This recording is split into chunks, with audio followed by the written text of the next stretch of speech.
A könyvkuckó. A napsugár sietősen beköszönt az ablakon, majd átadta helyét a hosszú szürkeségnek. Nehéz, egybefüggő felhőréteg borította az eget. Órák óta esett az eső, nem akart szűnni az álmosító, monoton kopogás. Nappal volt, a szobában mégis világítottak a lámpák. Madárdal helyett zene szólt. A kanapéra és a fotel karfhájára Agatha néni színes takarói kerültek. A messzi Angliából küldte őket, ahol nem volt ismeretlen a borongós időjárás. A vastag meleg fonalból kötött zöld, piros és narancssárga csíkok alatt lapult valami. Vagy inkább valaki. Egy kiskutya. Mindössze az orra, a füle és a szeme látszott. Kifelé bámult az ablakon. Egyre biztosabb volt benne, hogy aznap sem tud kimenni a kertbe játszani. Stella álmosan mászott ki a takaró alól. Hosszan nyújtózkodott, majd elindult valami tennivalót keresni magának. Végig sétált a könyvespolcok előtt. Ment volna tovább a konyha felé, amikor észrevett egy új képes albumot.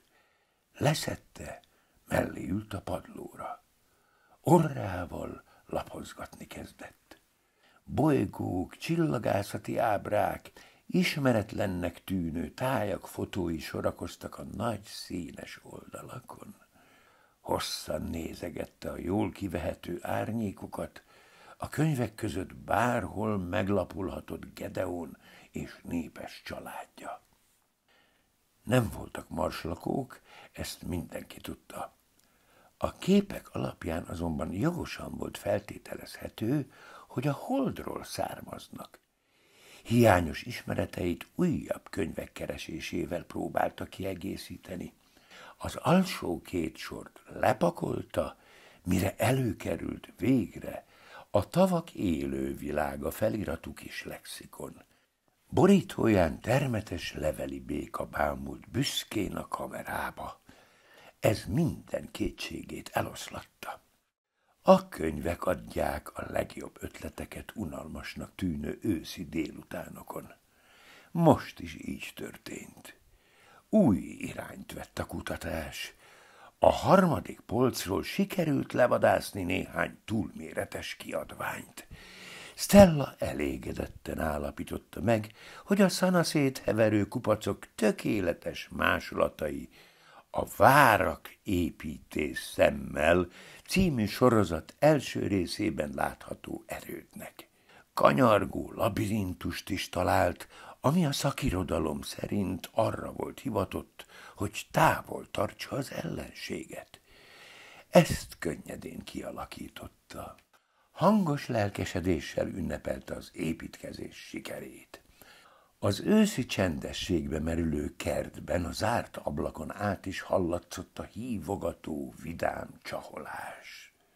Ha egy kis kutya nem mehet ki játszani, bejönnek hozzá a barátok.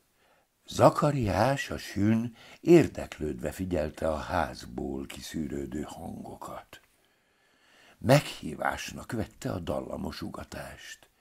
Körtét és almát vitt magával a vendégségbe, az út közben csatlakozó Gedeon pedig a többi békát, hogy jobb legyen a hangulat. Együtt még izgalmasabb volt a játék. Elhelyezkedtek a könyvfal mögött, ettek, majd kialakították a védelmi alakzatokat a tornyokon. Kíváncsian várták a támadókat. Ekkor érkezett haza Tom. Ez önmagában talán nem lett volna probléma, de vele volt a szomszéd a kutyájával, akinek eddig csak a hangja hallatszott át a kerítésen. Teljes lett a kavarodás. A nappali leírhatatlan látványt nyújtott. Albumok, lexikonok és kiadványok hevertek szanaszét, alattuk, felettük és mögöttük békák pislogtak. Mindennek kellős közepén döbbenten ücsörgött egy sün, körtével a mancsában, a kínai lampionok díszkiadásának tetején. Hirtelen összegömbölyödött, jelezve, hogy ott létét illetlenség lenne észrevenni. A szomszéd kutya szakította meg a kínos csendet.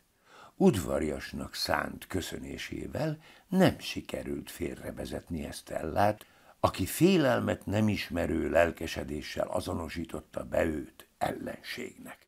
A labirintus kevésnek bizonyult megállítani az ezután következő eszeveszett kergetőzést. Határozott utasítás hallatszott. Basil, ide hozzám! Basil, a foxy tacskó, egy szemvillanás alatt lett támadóból fegyelmezett jó kutya. Büszkén igazodott gazdája parancsához. Később kiderült, hogy már a második osztályt kezdte a kutyaiskolában. A szomszéd nyugodt, barátságos ember volt. Segített kitessékelni a békákat, amíg Tom a könyveket próbálta biztonságba helyezni. Maradt idő egy teja mellett pontosítani az utolsó részleteket arról a nagyon fontos témáról, amiről belépésük előtt beszélgettek. A könyvkaland biztosan eldöntötte, nincs más választás. Ősszel Stellának iskolába kell mennie. A kiskutya még nem döntötte el, büntetést vagy jutalmat kapott-e.